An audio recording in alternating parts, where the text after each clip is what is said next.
By Philip Rafshoon, who graduated from Georgia Tech in 1983 in industrial management, and after 10 years he had been in the computer industry and then opened a bookstore, Outwrite, which is Atlanta's LGBT bookstore. And he's the owner and operator, and under his auspices it's grown from a small bookstore and coffeehouse in a strip mall into a highly visible LGBT landmark and one of the largest independent bookstores in the South. He has been nicknamed the unofficial mayor of Midtown. By whom? Okay. Recently, he won the 2011 Alumni Legacy Award from Georgia Tech's Ivan Allen College of Liberal Arts. He's the first openly gay person to receive the award. He also advocates strongly for local community action. So he's going to talk for 20 or 25 minutes, then we'll open the floor for questions, and then we'll get organized for the support circles and break for refreshments. So, Philip Rafshoon.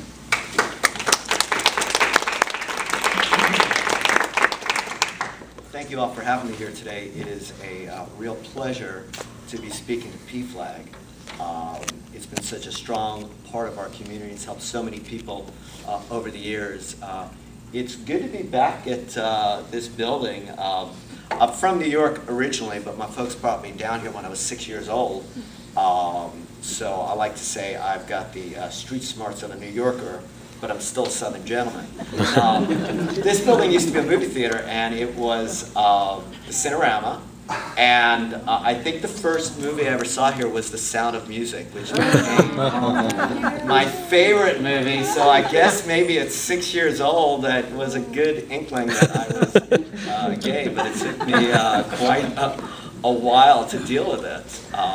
But yeah, it's good to be back here at the place that made me gay, or the place I came out. And it's good to be at MCC because that played one of the leading roles in one of the first places I went to when I came out. We grew up not far from this area, actually, right down North Tree Hills Road.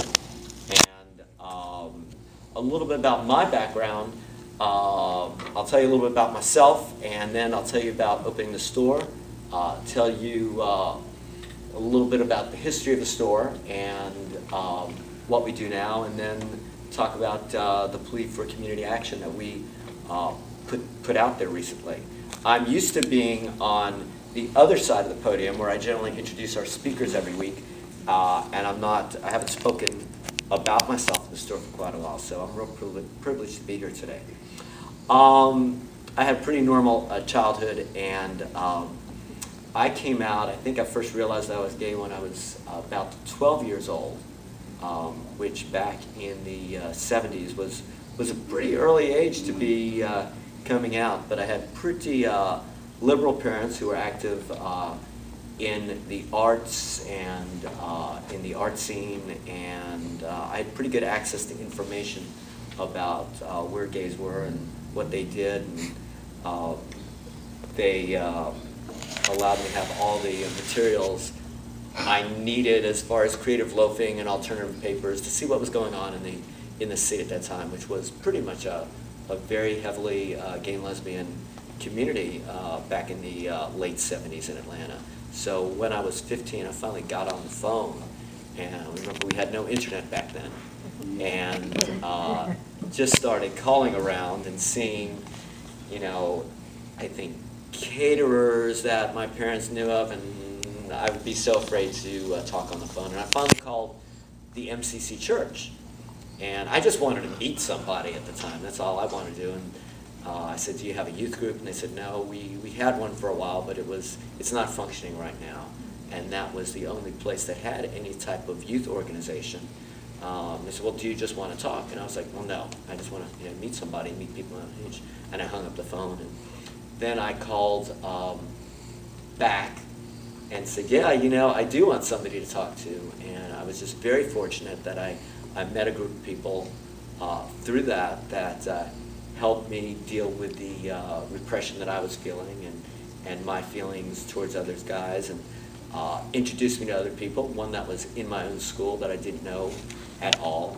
And okay, they took me out to bars when I was 16, and but I was really, really fortunate to be around them, and they wanted to make sure that I came out in a good way, and that I was led down the right path, which I was from about 16 until 18. I did have access to bars and clubs at that time, which was really the only place that you could go, you know, the illegal ID. But I was very fortunate that I was on the right path, and I kind of led two lives at that point, where I had a life in the closet at school, and then I had some gay friends and had two different lives. My parents didn't know. Was a pretty good student, got into Georgia Tech, studied industrial management, and at that point still had two lives. I had a retail side, because I was working at a shoe store in Lenox Square, and I kind of started to come out there, but in the dorms and at school I was pretty closeted, and people did not know about my other lives. So this went on all through college. I had a part of me that went out. I would go under the freeway there was a bridge, a tunnel under 85 in Georgia Tech, and I would go out to bars and clubs and meet friends, and then I had my life at school, which was totally different. When I graduated, I came out to my parents, and they were, my father's a photographer, and he was did a lot of theater and politics, and they had very liberal voting records and views, and I came out to them, and it really didn't go as well as I thought it would go. They had a hard time dealing with it, which really surprised me, and just I got to know that it's not, you'll be very surprised at the people that, the way parents will respond. It was an issue we probably didn't talk about for 10 years, and it was kind of a live and let live. They wanted to change me at the point, and I had no intention of being changed.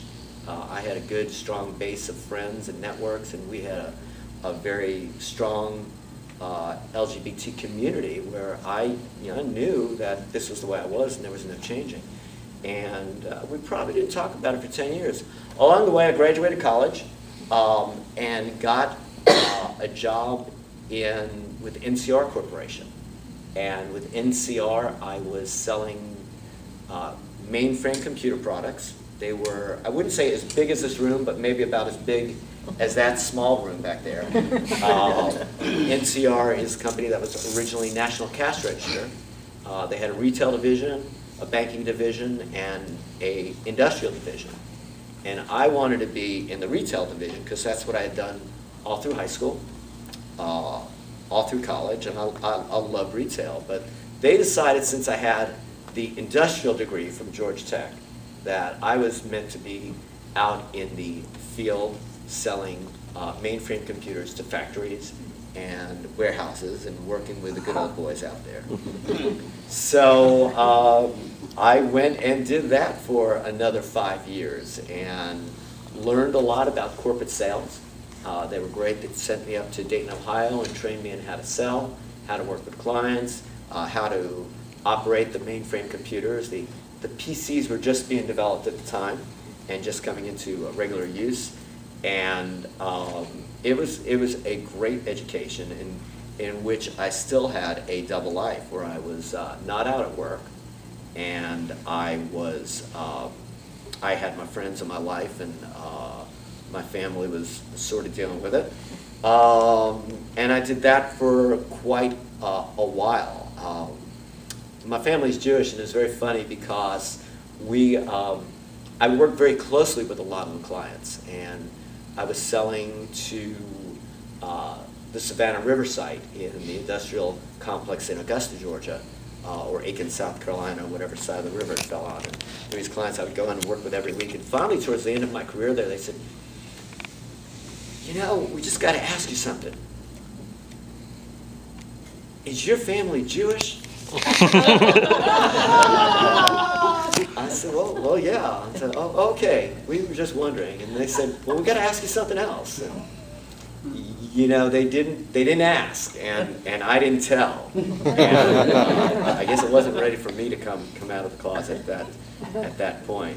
I worked for NCR for 5 years, and then I went to a software company and worked there for another 5 years. And around that time, around the first 10 years out of college, I did a lot of traveling around the country. I traveled throughout the South for my business, and then I would travel to the North, the West, and I would go out to different cities around the country. And in every city that I went to, there was a gay bookstore. And it would always be a store that you could go in and you could find books and music and videos on gay life. And it was a place that you could walk into during the daytime or anytime and see other people, and it was not a bar environment. And I was very intrigued by this idea. I do like to read. The stories opened the minds of many people. I was really into short stories at the time. And as I traveled, I realized that Atlanta did not have something like this, and it would be great if we had one. And this was probably about 1991. I saw an ad in the Southern Voice newspaper at the time, and it was it was a survey about opening a gay bookstore in Atlanta. And wow, they're still coming in. And I wrote back and I said, well, I'd be interested in, I'd love to see this happen, and I'd be interested in investing. And I met with the people who, one of the guys who was part of the core organization, and I said I'd love to be involved. And finally, about a year later, he said, I'm not going to do this. I don't think that it can happen in Atlanta, and there's other things I want to do. And if you ever want the work I've done, go ahead. Here's the work I've done. Go ahead and take it, and you can do whatever you want with it. So, like most things in my life, I took it. It went on a shelf, and I went about doing my daily business. And the more time went on, one day I said, I'm tired of selling computers, and I'm tired of living a double life. And I think that Atlanta could use a place like this. Mind you, at that point, there was a gay bookstore in just about every city in the country. New York, Boston, Chicago, Philadelphia, Pittsburgh, Washington, Miami, Fort Lauderdale, Orlando, LA, San Diego, San Francisco, Portland, Seattle. Every place had one except Atlanta, which we knew was a pretty large-sized population. So I went out and said, well, let's see what we can do, and let's see who can invest in the store, and who can give me ideas on what we need to do. And 3 things came back from everybody. A, Atlanta does not read. They will not support. It's the South. People will not support, and you're spinning your wheels because it's just not a very literate city. Number 2, the community, the gay community, would never support it. All we care about is bars and clubs.